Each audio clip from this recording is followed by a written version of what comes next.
What's going on there, guys? Welcome back to another episode of the Craftavore Taste, and today we're actually digging into beer that I came across in my local bottle shop that piqued my interest, and I knew that I had to immediately pick it up.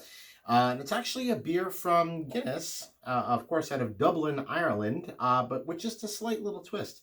So this is actually Guinness Stout, aged in Bulleit Bourbon barrels. And the beer itself was actually aged in barrels or Bulleit Bourbon barrels at the Open Gate Brewery and Barrel House, which is Guinness's new experimental brewery that they opened up just outside of Baltimore, Maryland, here in the United States in 2018. Yeah, so the way that I kind of understand it is they brewed the Guinness Stout itself, of course, in their brewery in Dublin.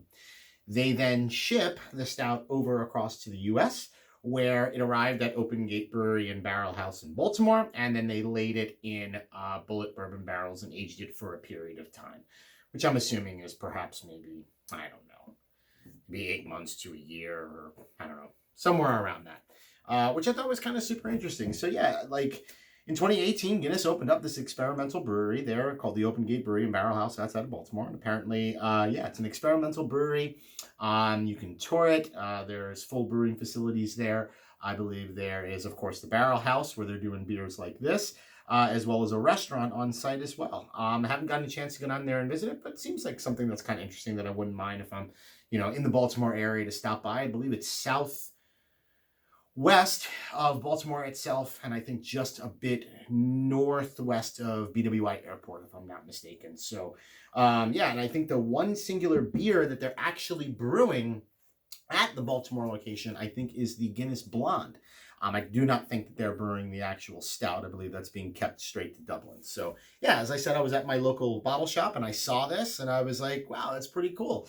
You would think that Guinness would have done some barrel aging a number of years ago. But yeah, I mean, this kind of debuted, I think, in 2018 or perhaps maybe even earlier this year.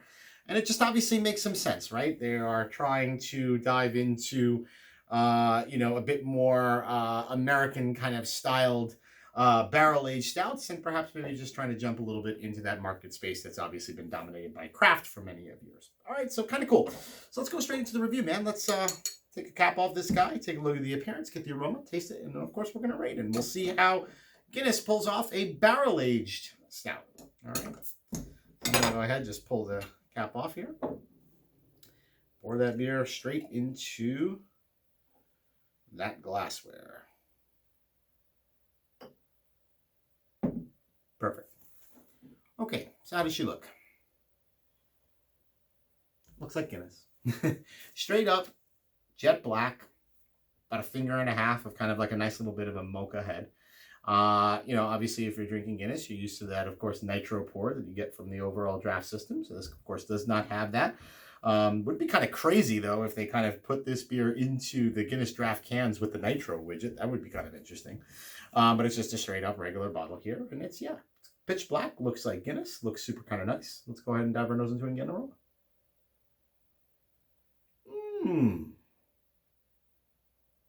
Oh, wow. So that smells super, super nice. Typical barrel-aged stout, right? Oh, man. So big kind of nose of... Number one thing I get is just like toasted coconut for days. Like it is toasted coconut.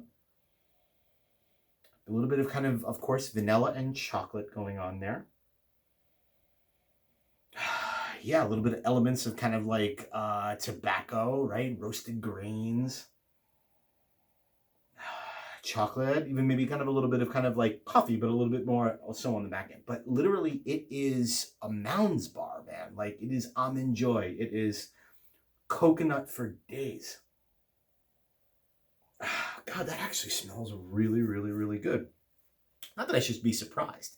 No, I'm just saying, like, I dig, obviously, barrel-aged stouts. I super kind of dig coconut kind of flavors there, right? Tobacco-y kind of flavors. Aromas of that nature, and like this just kind of got it in spades, man. It's like heavy, heavy, heavy, heavy coconut. Yeah, a little vanilla sweetness there too. Pipe tobacco. Yeah, it smells freaking great, man. Like it smells spot on, like a gorgeous barrel-aged stout. Let's go ahead and give her a taste. We'll see how she is. Cheers.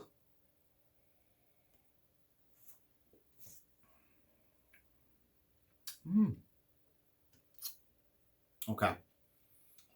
So translates in the taste. It's a bit more sweet than I was expecting. But what's interesting about it is it's Guinness, right? So it is a dry Irish stout. There isn't a tremendous, I'm going to put this in the right context. It's not decadent, right? Like it doesn't have an overly sweet or kind of condensed, intense mouthfeel. The mouthfeel is what you would expect from a Guinness. So it's slightly lighter. And so it's got that kind of Guinness kind of airiness kind of going on to it, right? Where it's a little bit light on the palate. And then it has that sweetness and that toasted coconut, chocolate, tobacco, intensity kind of rolling up behind it. So it's interesting in the sense that like the barrel is like overly present, almost borderline a little bit too much so, because there isn't enough malt bill in the background and body to back that up, right? I don't know when this was bottled. I don't think I see a bottling date anywhere.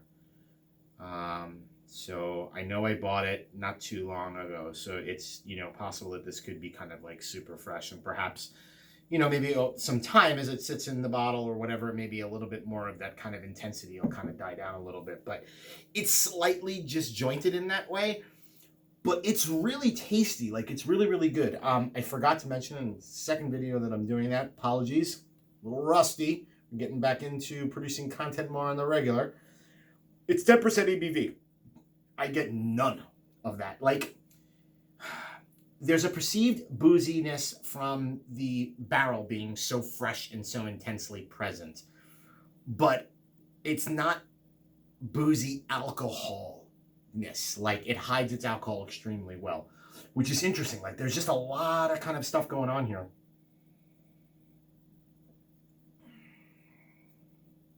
Yeah, there's a lot of stuff going on in this beer, but at the same time, it's really easy to explain. It's barrel-aged Guinness, right? You know what a Guinness tastes like. You understand what that mouthfeel is like, minus the nitro, of course. But you understand what that mouthfeel is like when it's a little bit kind of more on the lighter kind of side. And then you know what a barrel-aged stout tastes like, right? So when you combine those two things, that's what this is. It's about as perfect, but as you can explain it. But what I mean from that sense is we're so used to different things when it comes to barrel-aged stouts, right? We're huge, big sweetness, massive malt backbone on the back end, stickiness, viscous, right? Oil-like. It's not that, right? It's a Guinness, but it has all of those kind of super intense tobacco, vanilla, chocolate, slight little bit of roast coffee on the back end, flavors that are coming through. I kind of dig it, man. Like, I'm pretty sure these things are pretty easy to come by.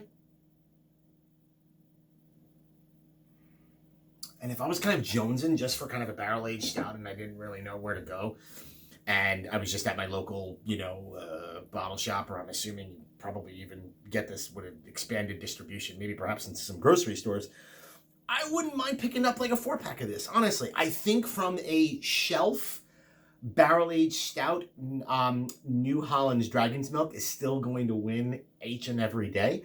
But this is kind of interesting, and this is kind of a really good attempt there from Guinness, and I honestly applaud their creativity in trying to dive a little bit more deeper into the American craft market. I kind of dig it, all right? So let's go ahead and give her a rating, man. That's freaking interesting. This is tough.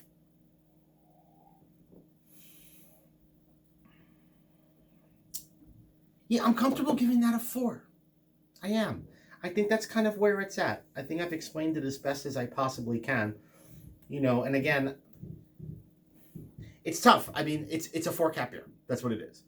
But it's also kind of hard because it's like, I can't sit here and make critiques and criticism and to say, oh, well, I wish there was a bit more kind of, malt backbone to, back up the barrel aging and things of that nature, because it's not ever going to be that. It's a Guinness, right? So anyway, I think a 4-cap rating is pretty fair, at least for me, in my opinion. All right, so that'll do it for this episode of the Craftavore Taste. 4 caps for the Guinness Open Gate Brewery and Barrel House. Stout aged in Bulleit Bourbon barrels. That'll do it for this episode. Hope you join me again for another episode where I drink, I review, I rate, and then I repeat. Cheers.